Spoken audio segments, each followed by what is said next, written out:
ఈ కాంటెక్స్ లో మీరు ఇంతమంది స్టార్స్ ని ట్రీట్ చేశారు ఏఐజీలో, చాలా మంది top most stars of the country ఇక్కడికి వచ్చారంటే మీ దగ్గరికి వస్తారు, దీనికోసం కూడా వచ్చిన వాళ్ళు ఉన్నారు.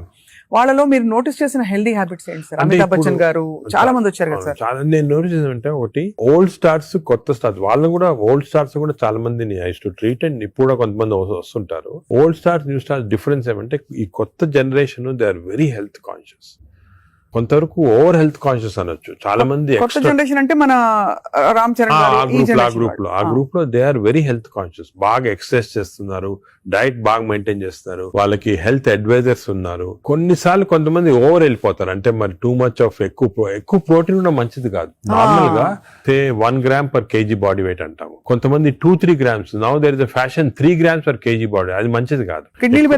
కిడ్నీ పైన ఎఫెక్ట్ జనరల్ గా మంచిది కాదు. కరెక్ట్ ప్రోటీన్ తీసుకోవాలా. ఈ కొత్త స్టార్స్ ఏమైనా they are going very balanced, వాళ్ళ ఎక్సర్సైజ్ ప్యాటర్న్ గానీ, డయట్ గానీ, అంటే they are conscious that there should look good for people to see them అని చాలా బాగా చేస్తారు. In fact they are the healthiest people. ఇప్పుడు they are very restricted in their alcohol intake గానీ, దాంట్లో కూడా చాలా రిస్ట్రిక్టెడ్ గా, చాలా కేర్ఫుల్ గా వెళ్తున్నారు. పూర్వకాలం అంత ఉండేది కాదు, కొంతమంది ఎక్స్ట్రీమ్స్ కి వెళ్ళిపోయేవాళ్ళు ఇంట్లో, అండ్ వాళ్ళు పెద్ద ఎక్సర్సైజ్ అది ఉండేది కాదంతా. బట్ ఇప్పుడైతే డెఫినెట్ చేంజ్ ఉంది. The present generation of stars are very health conscious, they are maintaining, almost అందరూ అదే అనుకోవచ్చు, దే ఆర్ మెయింటైనింగ్. అది లేకపోతే they won't stay long in the industry. Sir, external supplements, vitamin supplements అన్ని అవి observe అవుతాయా? External supplement లో చాలా కాంట్రవర్సీస్ ఉన్నాయి. కొన్ని మంచి సప్లిమెంట్స్, కొన్ని కాంట్రవర్షియల్ సప్లిమెంట్స్, కానీ హార్మ్ఫుల్ సప్లిమెంట్స్ అనేది తీసుకోకూడదు. చాలా వరకు ఈ supplements, for example B complex అనుకోండి, vitamin D to some extent people తీసుకున్నారు, దానివల్ల హార్మ్ లేదు కానీ కొంతవరకు బెనిఫిట్ ఉండొచ్చు. ఫర్ ఎగ్జాంపుల్ ఇయర్లీ మీరు 3 times a year ఒక 2 months వైటమిన్ డి తీసుకున్నారనుకోండి, సండే అలాగా, దట్ ఇస్ ఓకే, ఎందుకంటే మన అందరిలో వైటమిన్ డిఫిషియన్సీ ఉంటుంది. అదే B12 ఫోలిక్ యాసిడ్, ఈ రెండు కూడా డిఫిషియన్సీ, ఎస్పెషల్లీ వెజిటేరియన్ లో B12 ఫోలిక్ యాసిడ్ రెండు డిఫిషియన్సీ ఉంటుంది. అది తీసుకున్నా హార్మ్ ఏం లేదు, ఒకవేళ అది ఎక్సెస్ అయినా కూడా యూరిన్ లో పాస్ అయిపోతుంది. కొన్ని లిటిల్ కాంట్రవర్షియల్ అంటే NADH అని ఉంటుంది అన్నమాట, అది చాలా మంది తీసుకుంటున్నారు ఈ మధ్యన. ఏంటి సార్ అది? NADH అని టాబ్లెట్, మజిల్ కి మంచిది, మైటోకాండ్రియాకి మంచిదని. అది రిసర్చ్ లో కాంట్రవర్షియస్ ఉన్నాయి. కొంతమంది ఏమో మంచిది మజిల్ బిల్డ్ చేయడానికి, కొన్ని ఏమో మంచిది కాదంటారు. అటువంటి we don't recommend definitely. But some things like curcumin అనుకోండి, అంటే మనం ఫుడ్ లోనే వచ్చేస్తుంది కర్క్యూమిన్, అది మంచిది తీసుకోవటం. వైటమిన్ K అని ఉంది ఒకటి, వైటమిన్ K, అది వైటమిన్ K2 కొత్తగా వచ్చింది, అది కూడా కొంచెం కాంట్రవర్షియల్. అలాగా చాలా సప్లిమెంట్స్ వస్తున్నాయి. నేను అనుకునేది natural food, correct amount of protein, that is very important. తీసుకుంటే సప్లిమెంట్స్ పెద్ద అవసరం. అంటే మనకి సోర్సెస్ సార్, ఇప్పుడు ఒక చిన్న ప్రాబ్లం, సొసైటీకి ఉండే ప్రాబ్లం, వెజిటబుల్స్ పెస్టిసైడ్స్ వేసేస్తారని, ఎక్కడ పండిస్తున్నారు, పటాన్ చెరువు దగ్గర అని నీళ్లు వచ్చేస్తాయి, మురుగు నీళ్లు దానిలో పండిస్తున్నారంటారు. పాల పదార్థాలు, ఆవులకి యాంటీబయాటిక్స్ ఇంజెక్షన్స్ ఇచ్చేస్తున్నారు, అది మనకు వచ్చేస్తున్నాయి అంటాం.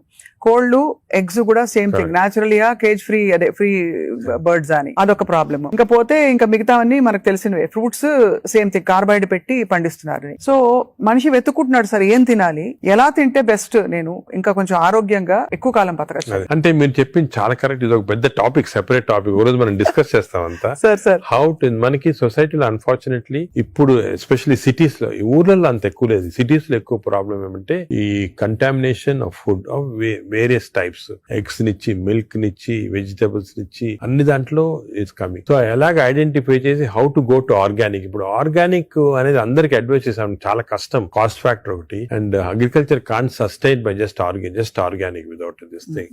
అదే విధంగా మిల్క్ అనుకోండి, మిల్క్ లో మన ఫీడ్స్ లో మనకి మిల్క్ కి ఫీడ్స్ ఇస్తారు కదా, ఆవులకు ఫీడ్స్ వచ్చిన దాంట్లో ఆఫ్లోటాక్సిన్ అనే టాక్సిన్ కూడా వస్తా ఉంది. ఆ టాక్సిన్ వల్ల కొన్ని డ్యామేజ్ వస్తాయి. ఎగ్స్ కూడా కేజ్డ్ బర్డ్స్ గానీ, సో ఇవన్నీ కూడా మనకి డెఫినెట్లీ దెర్ ఈస్ కన్సర్న్. కొంతవరకు those who can afford it, organic food గానీ, ఇంట్లో గార్డెన్ చేసుకోవడం, గార్డెన్ ఫుడ్ తీసుకోవడం గానీ, అలాగే విధంగా పౌల్ట్రీ కూడా అలా చేయటం గానీ, ఫిష్ లో కూడా there is a ways of seeing that you don't get in to. ఈ ఫిష్ లో చెప్పేది microplastics the problem. Fish అంటే of course oils to some extent మనం we can take Some kind of poly care. Unsaturated poly తీసుకోవచ్చు. అదే విధంగా yoghurt కూడా care తీసుకొని చేయొచ్చు. సో ఇది డెఫినెట్ గా ప్రాబ్లం మిడిల్ క్లాస్ పర్సన్ కి ఇప్పుడు అవును మన సార్. హై క్లాస్ ఫుడ్ దొరకాలంటే నాట్ ఈజీ, చాలా కష్టము. మనం as a society we should start thinking how to do it, how as we can అని నేను దీని గురించి చాలా ఆలోచిస్తుంటాను. Sir. ఒకసారి మనం డిస్కషన్ కూడా పెట్టుకుంటాను. తప్పకుండా sir, that be wonderful sir. Of course మీరు మీ కాలక్రమంలో మీ జర్నీలో how has your diet evolved? ఇప్పుడు మీరు బయట ట్రావెల్ చేస్తూ ఉంటారు, ఎయిర్లైన్ ఫుడ్ ఆల్వేస్ మంచిది ఉండొచ్చు ఉండకపోవచ్చు, మీరు ఎలా కేర్ తీసుకుంటారు? నేను ఐఎమ్ వెరీ కేర్ఫుల్. నేను డయట్ గురించి గత 10 years గా ఐ ట్రాన్స్ఫార్మ్ మై సెల్ఫ్. ఇంత ముందు ఈ నాలెడ్జ్ ఉండేది కాదు. And as you age it becomes also important. నేను చాలా ట్రాన్స్ఫార్మ్ అయ్యాను. నా diet I'm very careful. For example carbs complete గా ఆపేసాను. ఇప్పుడు ఓన్లీ మిల్లెట్స్ అటువంటి తింటాను. కార్బ్స్ తినాలంటే చాలా హై వెజిటబుల్స్ తింటాను నేను. Vegetable almost maximum food is full of vegetables, green vegetables, broccoli, berries, ఇటువంటివన్నీ చాలా ఎక్కువ. స్టీమ్డ్ బెటర్ కదా సార్, రా కంటే? స్టీమ్ బెటర్, రా కాదు, steamed is always better. Stir fried కూడా పర్వాలేదు, provided use the correct thing. Oil. ఇంకోటి ఏమంటే add a lot of Apple cider vinegar ఉంటుంది కదా, అది కూడా చాలా మంచిది. యాడ్ టు ద వెజిటబుల్స్ అటువంటివి. అది I eat of course eggs ఒకటి. ఐ సర్టన్లీ యోగట్ చాలా ఎక్కువ. ఇంతకుముందు నేను తినేవాడిని కాదు, ఇప్పుడు I realise the importance. Yogurt ఒకటి, ఫిష్ ఒకటి. As far as possible meat avoid చేస్తాను నేను కంప్లీట్ గా. ట్రావెల్ అప్పుడు ప్రాబ్లం వస్తుంది. That's why I don't eat in the flights లో నేను లాంజెస్ లో తింటాను. The food in the lounges are better than in the flights. Definite different, fresh గా ఉంటాయి. Plus you can select what you want to eat. కొన్ని lounges లో you can actually order what you want to eat. You can tell them you make me stir fried vegetables, తీసుకుని అలా తినొచ్చు. Versus airline in the airport కదా, in the flights foods are very not very good. Most of them are process food కాబట్టి మంచిది కాదు. మరీ long you can't avoid అంటే వేరే కానీ, but better to eat out side the flight. మనం western countries లో కొంతవరకు ఈ ఫుడ్ అనేది మిక్స్ చేయటం మంచిది. మన ఫుడ్ వెస్టర్న్ ఫుడ్ అది. సో వెన్ ట్రావెలింగ్ ఎక్కువ, it's always good that you eat some westernise. For example Mediterranean tomatoes అనుకోండి, చాలా మంచిది అది. మెడిటరేనియన్ డైట్స్ చాలా మంచిది, మెడిటరేనియన్ బేస్డ్ డైట్. అవి మనకి opportunity when you go out దొరుకుతాయి అన్నమాట. అది సో అలాగా మిక్స్ చేయటం వల్ల, so I learn now to be very careful. ఎందుకంటే I think food is essential not only for your physical fitness, ఈ ఫ్యాటీ లివర్ రాకుండా ఉంటాం, మెంటల్ ఫిట్నెస్ కూడా ఫుడ్ చాలా ఇంపార్టెంట్. అది అఫ్ కోర్స్ సార్, అదే కదా సార్. సార్ ఫ్యాటీ లివర్ కి అయితే మొత్తానికి మెడికేషన్ ఉందా? అఫ్ కోర్స్ అదర్ దెన్ అంటే లైఫ్ స్టైల్ దగ్గర మనం ఆగాం. లైఫ్ స్టైల్ ఫుడ్ ఇలా ఉంది. లైఫ్ స్టైల్, ఫుడ్, ఎక్సర్సైజ్, ఈ 3 things ఆర్ చాలా వరకు కవర్ అవుతుంది. ఇది కాకుండా చాలా మంది ఆల్రెడీ వచ్చింది ఫ్యాటీ లివర్, లేకపోతే దే కెనాట్ ఫాలో అని మంచి మెడిసిన్స్ వస్తున్నాయి. ఒక మెడిసిన్ సారోగ్లిటజార్ అని, మన ఇండియన్ మెడిసిన్ సారోగ్లిటజార్ వచ్చింది. అది ఇప్పుడున్న డ్రగ్స్ కి అది బెస్ట్ డ్రగ్, అది మేము యూజ్ చేస్తున్నాము. ఇదే కాకుండా దేర్ 2 new drugs, రెస్మెట్రాన్ అని వచ్చింది. అది ఇంకా ఇండియాకి రాలేదు, వస్తుంది. అది ఫ్యాటీ లివర్ స్పెసిఫిక్. కొన్నిసార్లు కొంచెం vitamin E some times helpful గానీ, చదివాను సార్ ఎక్కడో వైటమిన్ ఈ. కానీ వైటమిన్ ఈ లో ప్రాబ్లం అంటే ఎక్కువ తీసుకుంటే టాక్సిటీ కూడా వస్తుంది, సైడ్ ఎఫెక్ట్.